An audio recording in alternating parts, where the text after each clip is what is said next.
Sir ನಾವು ಎಲ್ಲಂದ್ರೆ ಈಗ ನಾವು ಊಟಕ್ಕೆ ಹೋಗಬೇಕು, ಪ್ರತಿಯೊಂದು ಹೋಟ್ಲಿಗೆ ಹೋಗ್ತೀವಿ. ಈಗ ನಮ್ಮದು ಒಂದು ಹೋಟ್ಲಿದೆ, ಸಣ್ಣ ಹೋಟ್ಲು, ಅಲ್ಲೂ ಗ್ಯಾಸ್ ಇಲ್ಲ ಆಯಿತಾ.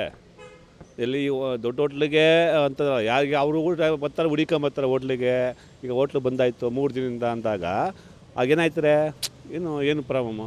ಇದಕ್ಕೆ ಉತ್ತರ ಕೊಡೋದು ಯಾರು? ಸೆಂಟ್ರಲ್ ಕೊಡಬೇಕೋ ಇಲ್ಲ ಸ್ಟೇಟ್ ಕೊಡಬೇಕು? ಸಿದ್ದರಾಮಯ್ಯ ಸುಮ್ಮನೆ ಕೂತ್ಕೊಂಡ್ಬಿಟ್ರೆ ನನ್ನದು. ನಾವು ಒಂದು ಉತ್ತರ ಹೇಳ್ತೀನಿ. ಎಷ್ಟೋ ಫುಟ್ಪಾತ್ ಹೋಟ್ಲಿದೆ, ಇವತ್ತು ಸೀಮೆಣ್ಣೆ ಸಿಗ್ತೀರಾ? ಇಲ್ಲ ಒಲೆ ಕಡ್ಡಿನೋ ಇದು ಮರ ಕಿತ್ಕೊಂಡು ಮಾಡಕ್ಕೆ ಬಿಡ್ತಾರಾ? ಇವತ್ತು ಮರ ಬೆಳೆಸ್ತಾ ಇದ್ದೀವಿ, ಇದನ್ನ ಕಟ್ ಮಾಡಿ ಅಡುಗೆ ಮಾಡೋಕ್ಕಾಯ್ತಾರ? ಆ ಕಾಲ ಇತ್ತು, ನಮ್ಮ ತಂದೆ ಕಾಲ, ನಮ್ಮ ತಾತದ ಕಾಲ ಇತ್ತು ಅಲ್ವೇ. ಇದನ್ನು ಇವರು ಸಿದ್ದರಾಮಯ್ಯ ಮಾಡಬೇಕು. ಮೇಯ್ನಾಗಿ ಏನು ಪರಿಸ್ಥಿತಿ ತಗೋಬೇಕು. ಯಾಕೆ ನಾವು ಹಾಕಿರೋದು ಅವ್ರಿಗೆ ಒಟ್ಟು ಸ್ಟೇಟಲ್ಲಿ ಮಾಡೋರು ಅಂದರೆ ನಾವು ಸ್ಟೇಟ್ಗೆ ನಮಗೆ ಗೊತ್ತಿಲ್ಲ, ಅದು ನಮ್ಗೆ ಗೊತ್ತಿಲ್ಲ ಸಂಬಂಧ. ನಮ್ಮ ಯಾರು ಸೆಂಟ್ರಲ್ ಮಾಡೋರೆ, ಅದು ಮಾಡೋರೆ. ಒಂದೇ ಒಸಿಗೆ ಮಾಡಿಲ್ಲ ಅವರು.